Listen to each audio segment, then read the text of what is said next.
Okay, so 7 days with the Galaxy S21 Ultra, and it's funny, I knew this phone was going to be great, I expected it to be great, but I'm still surprised at how great it is. Let's talk about it.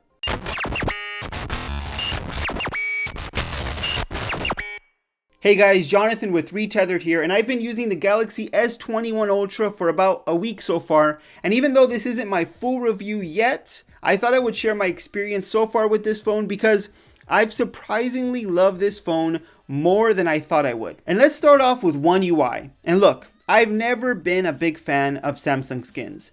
Don't get me started on TouchWiz. But when Samsung announced OneUI, I kind of thought this was a step in the right direction. And I still didn't love it, but I thought it was getting better. Well, OneUI 3.1, in my opinion, is continuing to take steps in the right direction. It's still not perfect, but I like it way more than I thought I was. There's still some things that Samsung needs to improve on. For example, bloatware. This phone is from AT&T, and of course, there's all the AT&T bloatware, but that's not all. The amount of games pre-installed on the Galaxy S21 Ultra is kind of ridiculous. The good thing is you can easily uninstall and clean up your phone. But there's been some minor improvements that have really made OneUI so much better. Like swiping right to bring up your Google Discover feed, that is so much better. No more Samsung Free or Bixby Home or whatever Samsung decides to call it next.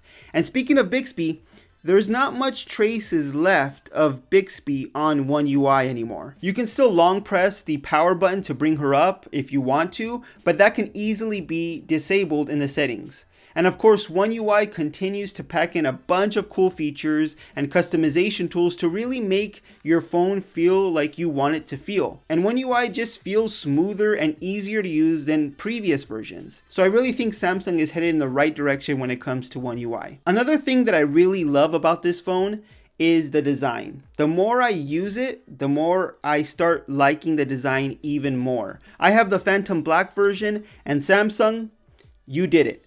Matte Black is so much better. No fingerprints on the back anymore. And this is definitely not a small phone by any means, but I did find it easier to use because it does have a narrow display. I do wish the screen wasn't curved. It does make it look much nicer. It makes the phone look way sleeker. And to be fair, the curved display isn't as curved, did I say that right, as previous Samsung phones, but I still have some accidental touches from time to time because of the curved screen. I've also been using the S Pen silicone case from Samsung. It's nice that it has a built-in slot for the S Pen, but it does add some bulk to the phone. Like I mentioned before, because the display of the Galaxy S21 Ultra is so narrow, it's easier to use than other big phones. But adding this case just adds more bulk to the left-hand side, and that kind of eliminates the usefulness of having a narrow display. So just keep that in mind. If you love thin cases, this may not be the case for you unless you love the S Pen. The last thing I wanted to mention is performance, because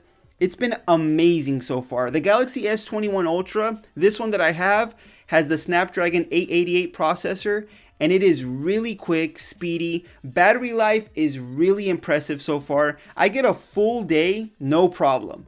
The improved ultrasonic fingerprint sensor up front is fast, reliable, and honestly, I haven't had any issues when it comes to performance. It's only been a week, but so far, I'm really impressed. I did want to mention one thing about the camera. I'm going to go more in depth with the camera in my full review, but I can say so far, using this camera for the last 7 days, it might be my favorite camera in any smartphone I've used.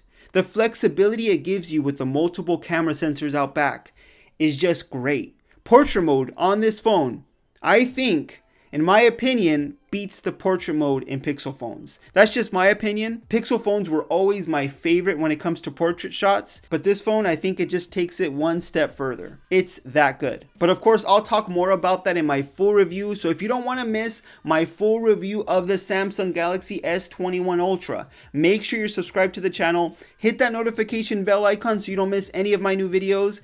Thanks again for watching, and I'll see you on the next one.